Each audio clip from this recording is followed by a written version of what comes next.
Bonsoir à tous, merci d'être au rendez-vous pour un nouveau JT sur Monaco Info. Voici les titres de votre journal.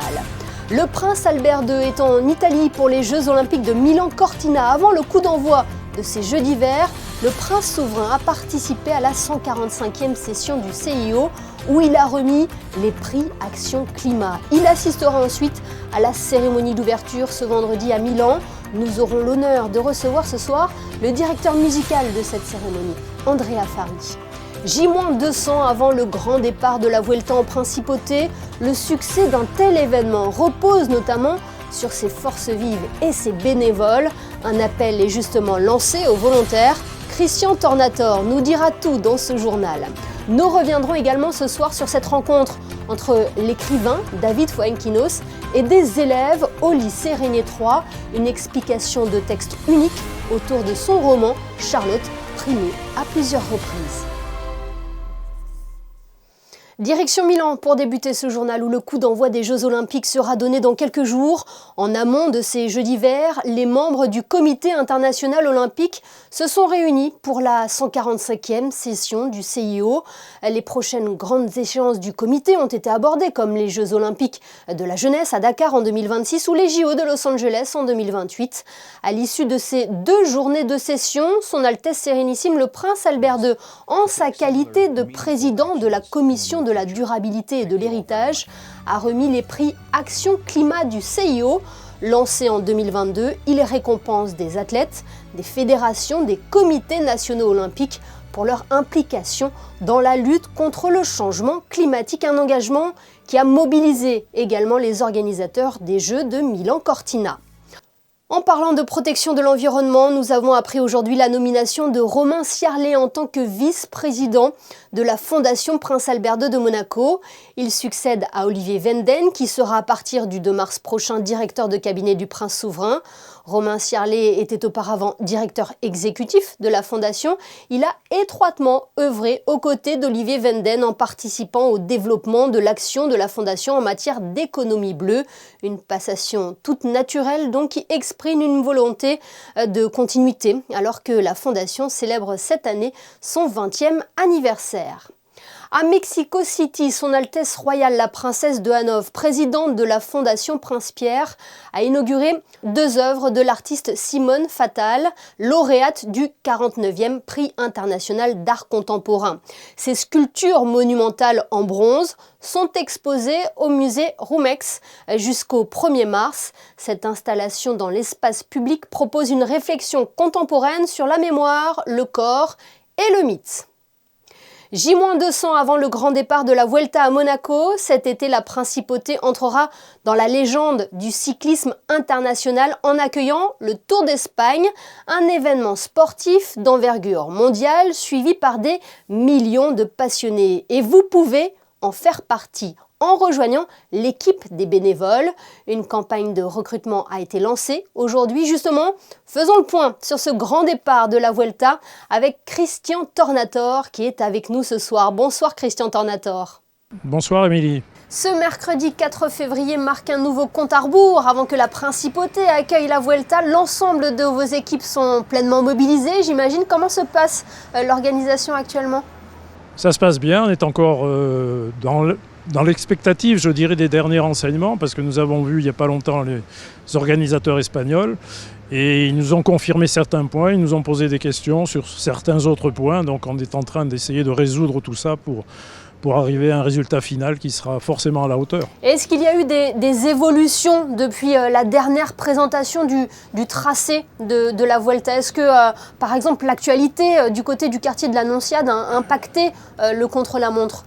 Oui, a priori, oui. Du côté de l'Annonciade, oui, ça ne change pas, si tant est que la chaussée reste en place.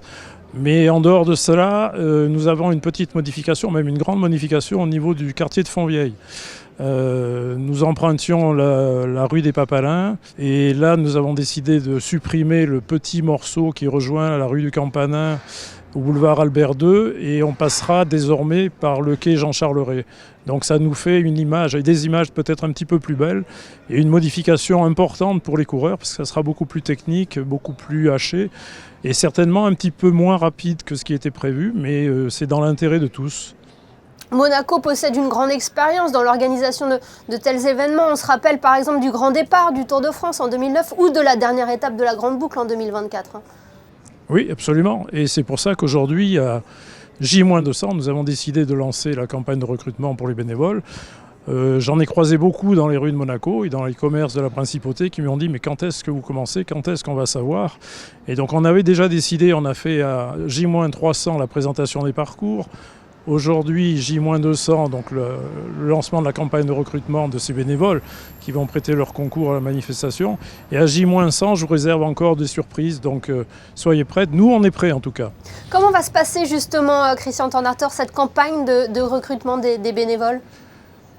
Tout simplement, on a conservé, et heureusement d'ailleurs, le fichier de tous ceux qui étaient présents sur le Tour de France il y a seulement 1 an et demi. Souvenez-vous, c'était au mois de juillet 2024. Et ceux-ci étaient déjà partants. À la fin de la manifestation, ils nous avaient dit « mais si vous faites quelque chose, on est toujours prêt ». Donc on va les recontacter, mais cela n'empêche pas qu'on aura besoin certainement de plus de personnes, puisque la manifestation se déroulant au mois d'août, puisque c'est le 20 août la présentation des équipes, le 22 août la première étape et le 23 août le départ depuis la place du Palais. Donc nous aurons besoin de à peu près autant de monde que pour le Tour de France, soit 120 personnes. Donc nous allons faire une réunion d'information générale qui aura lieu au lycée Régnier 3 le 4 mars prochain, dans 1 mois exactement, dans laquelle ils retrouveront toutes les informations dont ils auront besoin pour participer à cette belle épreuve cycliste internationale. Est-ce qu'il y a des profils particuliers que vous recherchez ou au contraire tout le monde est le bienvenu, on n'est pas forcément obligé d'être fan de cyclisme pour prêter main forte à cet événement ? Non, pas forcément. Ça sera mieux aussi parce que c'est important d'aimer le sport d'une façon générale. Mais sur Monaco, il y a quand même un vivier important de bénévoles. Comme je vous disais, c'est au mois d'août, donc on risque d'avoir un petit peu de pertes puisque les gens sont quand même en vacances, essentiellement, au mois d'août, même à Monaco. Et donc on risque d'avoir un petit peu moins de candidats. C'est pour ça qu'on s'y prend beaucoup plus tôt et que l'on espère avoir les mêmes résultats que pour le Tour de France, bien sûr. C'est aussi une expérience unique, Christian Tornator, d'être bénévole sur cet événement. C'est la chance de pouvoir vivre la Vuelta de l'intérieur. Oui, bien sûr, puisque là, ça ne se reproduira pas de sitôt, je ne pense pas en tout cas, mais enfin je me méfie quand je fais des annonces parce que ça peut être battu en brèche quelques temps après. Mais là, on a fait les 3 grands tours en 66, en 2009 et donc en 2026. Je crois qu'il faut participer au moins une fois dans sa vie à une manifestation de ce type. C'est vrai que les organisateurs espagnols sont un petit peu différents des organisateurs français du Tour de France. Ils ont une autre façon d'appréhender les problèmes et de les résoudre surtout. Mais je leur fais confiance, ils ont toujours réussi à atteindre leurs objectifs, donc j'ai pas de souci là-dessus. Et on précise à nos téléspectateurs que s'ils souhaitent devenir bénévoles sur le grand départ de la Vuelta, les démarches sont à retrouver notamment sur le site du gouvernement princier. Merci infiniment Christian Tornator d'avoir été avec nous ce soir. Merci beaucoup. On se retrouve à J-100 du coup.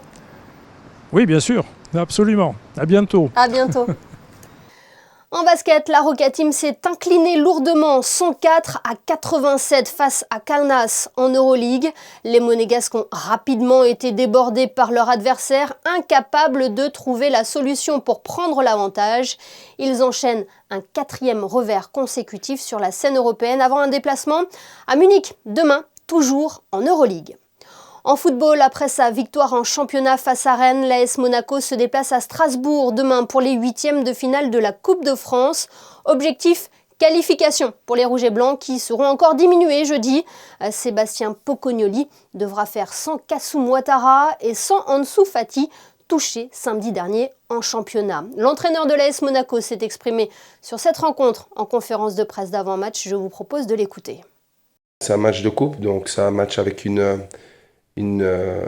saveur différente. Au bout des 90 minutes, il y a une série de pénaltys. Donc voilà, je pense qu'on va jouer à l'extérieur. On va devoir être solide en équipe, comme on l'a été les derniers matchs. À partir de là, on peut espérer entrevoir une qualification. Donc voilà, on va devoir avoir le même état d'esprit, la même cohésion, la même discipline tactique. et ne pas baisser d'1%, comme je l'ai dit après le match de Rennes, par rapport à ça. Et l'état d'esprit, forcément, est bon après une victoire, d'autant que ça faisait longtemps qu'on l'attendait. Et elle a clôturé une belle semaine avec la qualification en Champions League. Maintenant, on est vite retombé les pieds sur terre parce qu'il y a un mois de février qui nous attend, qui est conséquent et avec des beaux matchs sur 3 compétitions différentes. Strasbourg-Monaco en Coupe de France, c'est demain à 21h au stade de la Méno. Football toujours, avec malheureusement la fin de l'aventure européenne pour les U19 en Youth League. Alors qu'ils avaient pourtant le match en main, les joueurs de Jimmy Traoré ont cédé en seconde période face au Club Bruges en 16e de finale de la compétition. Défaite 3-2 aux portes des phases finales. Et puis notons cette action solidaire du club de la Principauté au profit de la lutte contre les cancers pédiatriques. Samedi, face à Rennes, les Monégasques arboraient un maillot spécial sur lequel figurait le logo de la Fondation Flavien. Jusqu'au 15 février, ces mêmes maillots dédicacés par les joueurs sont vendus aux enchères. L'intégralité des bénéfices de la vente sera reversée à la Fondation. Plus d'informations sur le site officiel de l'AS Monaco. Nous vous en parlions en début de journal, le prince Albert II est actuellement en Italie, où il a pris part à la 145e session du CIO. Il assistera ce vendredi à la cérémonie d'ouverture des Jeux Olympiques de Milan-Cortina, qui aura lieu à San Siro. Elle promet déjà un spectacle exceptionnel avec des invités de marque. Ce soir, nous avons l'honneur de recevoir le directeur musical de la cérémonie d'ouverture, qui a la principauté dans son cœur pour avoir de la famille qui réside ici même à Monaco. Bonsoir Andrea Fari. Bonsoir, bonsoir. Tout d'abord, comment vous avez accueilli cette impressionnante mission que l'on vous a confiée? C'est un véritable honneur pour moi d'être le directeur musical et le compositeur de la musique de cette cérémonie Milano Cortina 2026. J'espère que cette cérémonie rayonnera à travers le monde, célébrant l'Italie et cette valeur. Et le message de la cérémonie sera axé sur la protection de l'environnement et le développement durable et aussi sur un message de paix qui est plus que jamais nécessaire en ce moment. C'est un véritable défi qui s'offre à vous. Comment vous avez travaillé sur cette cérémonie d'ouverture et comment on compose cette bande originale d'un tel événement? Oui, c'est 2 heures et demie de musique. Et j'espère que la musique et la cérémonie seront joyeux et émouvants. Et j'ai mélangé différents genres musicaux et tout issu un peu de la tradition italienne. Et j'étais très ambitieuse car c'était ma première cérémonie. Moi, je travaille plus sur les cinémas, sur les séries. Et donc, j'ai mélangé des genres et j'ai enregistré avec des musiciens et des orchestres du monde entier. Et j'ai fait participer des invités extraordinaires. Depuis quand vous travaillez dessus? Un an de travail, c'est plus moins. Et je peux vous dire que j'écris à Monaco, aussi dans mon studio, en partie de la composition. Parce que je suis très attaché à Monaco. Et j'ai une partie de ma famille là-bas. Moi, j'habite maintenant à Rome, mais je suis très, très attaché à Monaco, où je passe nombreux mois par an. Quelle est la tâche la plus compliquée, Andrea, dans ce rôle? C'est pouvoir mettre en valeur la richesse culturelle de l'Italie en s'adressant au monde entier? Oui, la chose compliquée, c'est travailler avec 3000 artistes dans la scène. Ça, c'est vraiment compliqué parce que moi, je travaille sur un film, j'ai un réalisateur et un producteur seulement. Ici, tu as les comités olympiques, les directeurs créatifs, les chorégraphes, les danseurs, c'est incroyable. Mais j'ai eu la chance d'avoir des guests, des special guests extraordinaires. Je pense à Cecilia Bartoli, l'un des plus grandes voix du monde, qui est très attachée aussi à Monaco. Oui, c'est la directrice de l'opéra de Monte-Carlo. C'est un honneur pour vous de travailler avec ces grands artistes, dont Cecilia Bartoli. Il y aura aussi Andrea Bocelli, Laura Pausini, Maria Carey aussi. Comme vous l'avez dit, c'est vraiment tous les styles qui sont explorés. Oui, et tous ces artistes, ils ont été très généreux parce qu'ils se sont mis à disposition de la cérémonie, de notre idée musicale de la cérémonie. Ils sont venus et vous, j'espère que vous regarderez un spectacle extraordinaire. Et justement, Andrea, quel message souhaiteriez-vous transmettre ce soir aux téléspectateurs de Monaco Info? J'espère dans tout le monde, toutes les familles, vendredi, ils vont être ensemble pour regarder ces teams, ces équipes, mais pour être aussi liés dans l'esprit olympique. Eh bien, merci beaucoup, Andrea Farid, d'avoir été avec nous et merci de nous avoir accordé un petit peu de temps dans ce rush avant la cérémonie d'ouverture. Merci beaucoup à vous. Merci beaucoup. David Fuenquinos transmet le goût de la littérature aux lycéens monégasques. Hier après-midi, l'écrivain et réalisateur français est allé à la rencontre des élèves au lycée Régnier 3. Ils ont eu l'occasion d'échanger avec l'auteur sur son roman Charlotte, lauréat du prix Renaudot et du prix Goncourt des lycéens en 2014. Voyez ce reportage de Céleste Neukelmann, réalisé avec Alexandra Paolini. Est-ce que pour vous, écrire, c'est une façon de se soigner, un peu comme une thérapie, ou c'est une façon de partager sa philosophie de vie? Pendant 1h30, plus de 170 élèves issus de plusieurs lycées à Monaco ont pu échanger avec l'écrivain David Fuenquinos autour de son livre Charlotte. Une œuvre plusieurs fois primée et étudiée en classe. Alors Charlotte, c'est un livre que j'ai publié il y a 11 ans déjà, qui retrace la vie de Charlotte Salomon, qui est une vraie peintre qui a vécu en Allemagne dans les années 20-30 et qui est morte en déportation à l'âge de 26 ans, enceinte. Et c'est vrai que c'est un livre qui a eu le Goncourt des lycéens, donc il est beaucoup étudié à l'école et encore plus ici autour de Monaco et dans la région, puisqu'elle a vécu à Nice, à Villefranche-sur-Mer, à Saint-Jean-Cap-Ferrat. Elle était en exil et c'est là qu'elle a peint son œuvre. Donc voilà, Charlotte, c'est la vraie biographie de cette artiste qui m'a fasciné et qui me fascine toujours pendant des années. David Fuenquinos explique comment la lecture a profondément transformé sa vie. Avec simplicité, il partage son rapport à l'écriture et encourage les jeunes à s'exprimer, à lire sans peur et à oser créer, en montrant que la passion et l'humanité sont au cœur du métier d'auteur. Il insiste auprès des jeunes lecteurs sur l'idée de se sauver par l'art. Alors c'est vrai que c'est un livre qui est beaucoup lu par les jeunes, par les lycéens. Là, en l'occurrence, il y avait vraiment plus d'une dizaine de classes qui l'étudient ici à Monaco, donc ça me touche particulièrement. Et évidemment, un devoir de mémoire, ce livre, mais c'est surtout le portrait de cette femme qui est extraordinaire. C'est un génie de la peinture. Et surtout, c'est quelqu'un qui, alors qu'elle traverse tellement de souffrances, de difficultés, va au plus profond d'elle-même, chercher la beauté, et elle survit grâce à la création. Proposées chaque année par la Direction de l'Éducation nationale, de la jeunesse et des sports, ces rencontres littéraires vivantes offrent aux lycéens de nouvelles portes vers la lecture et la création. Moi, je l'ai vraiment adoré.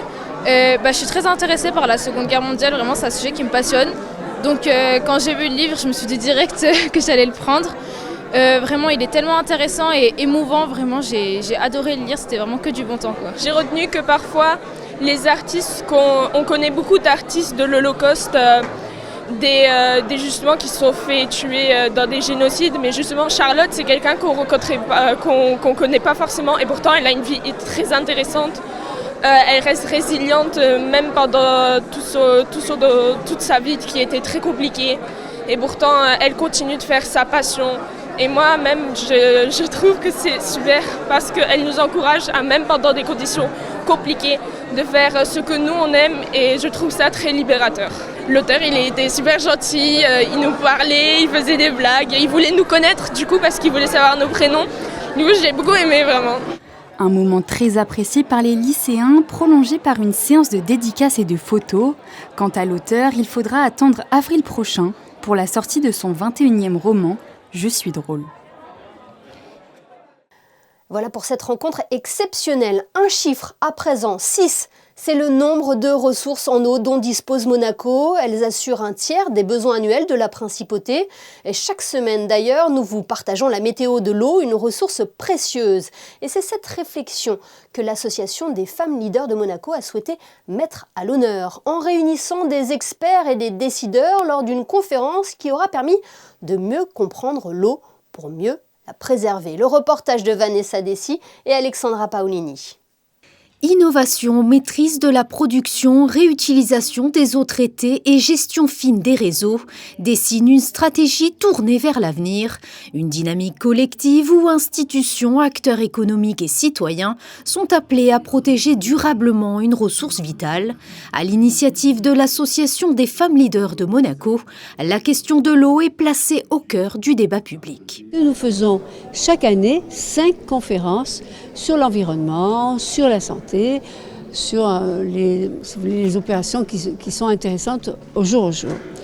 Et Madame Maryse Battaglia m'a proposé de faire une conférence sur l'eau. J'ai dit pourquoi pas.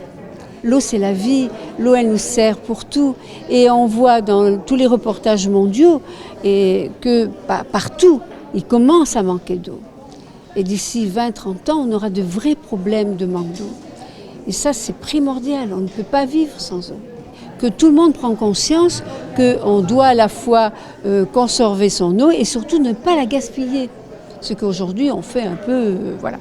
En anticipant les risques, la principauté s'est dotée d'équipements performants et d'une organisation exigeante. Face au réchauffement climatique et à l'intensité urbaine, le défi demeure permanent. Garantir la continuité du service, renforcer l'efficacité du système et protéger durablement l'eau. Préserver les sources locales, en tout cas en principauté, ça c'est la première chose. Et puis les enjeux environnementaux, c'est aussi de réduire en tout cas la consommation globale de l'eau. En tout cas, pas forcément de la réduire, mais de l'utiliser à bon escient et de l'utiliser de façon durable. Donc en fait, ce sont tous des gestes et des façons de préserver ces ressources différentes, mais qui sont complémentaires et qui arrivent aussi à en faire anticiper des événements de sécheresse. À Monaco, la gestion de l'eau s'impose comme un enjeu stratégique et collectif. Entre innovation, anticipation et responsabilité partagée, la principauté trace une voie exigeante où chaque décision compte. Comprendre l'eau, c'est désormais mieux la préserver pour aujourd'hui comme pour les générations à venir. Un autre rendez-vous à la médiathèque Caroline, cette fois-ci. Depuis son ouverture, Promenade Honoré II, l'établissement culturel ne cesse de proposer des événements pour le plus grand bonheur de tous. Hier soir, c'était la science qui était au cœur des discussions pour le lancement d'un cycle de rencontres réalisé en partenariat avec la Commission nationale monégasque pour l'UNESCO. Plus de détails dans ce reportage de Christinda Petit-Omel et Lionel Bernardi. Rendre la science accessible à tous, tel est l'objectif de ce nouveau cycle de conférences à la médiathèque.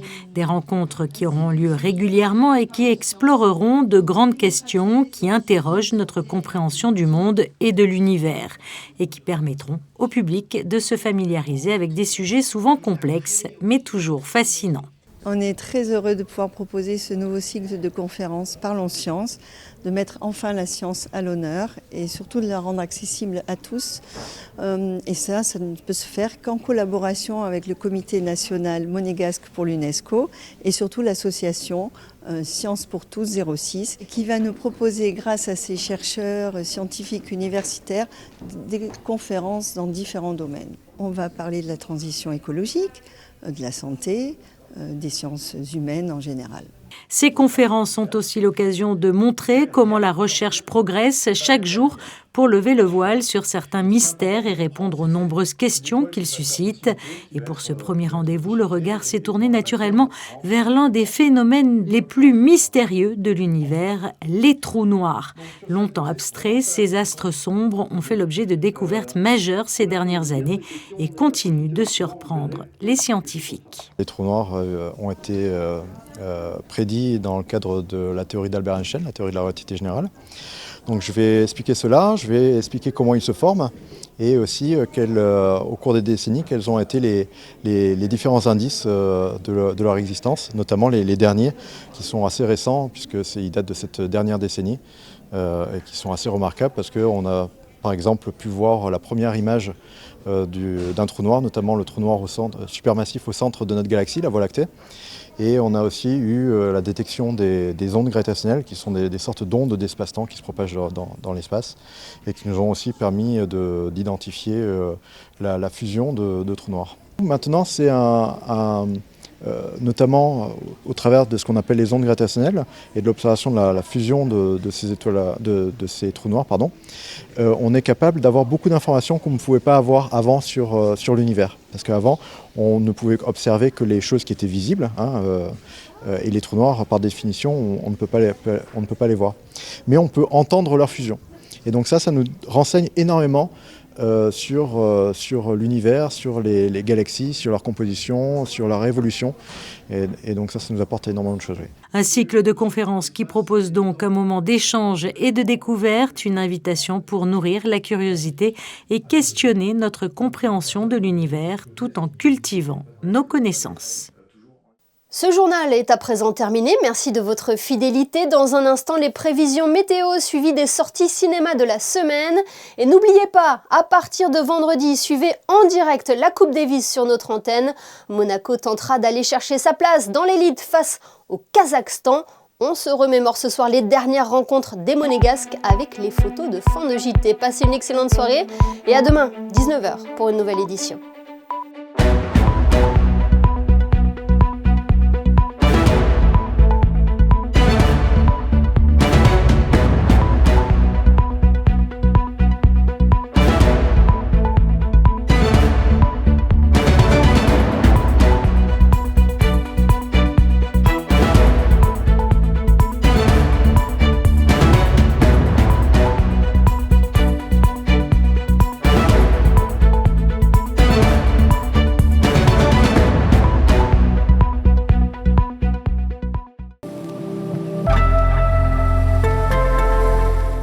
Bonsoir à tous. Ce jeudi 5 février, le soleil est enfin de retour sur la principauté et il brillera toute la journée. Côté température, il fera frais le matin avec 3 petits degrés seulement, puis jusqu'à 12 degrés dans l'après-midi. Une journée idéale donc pour profiter d'un beau ciel bleu et d'une ambiance hivernale mais lumineuse.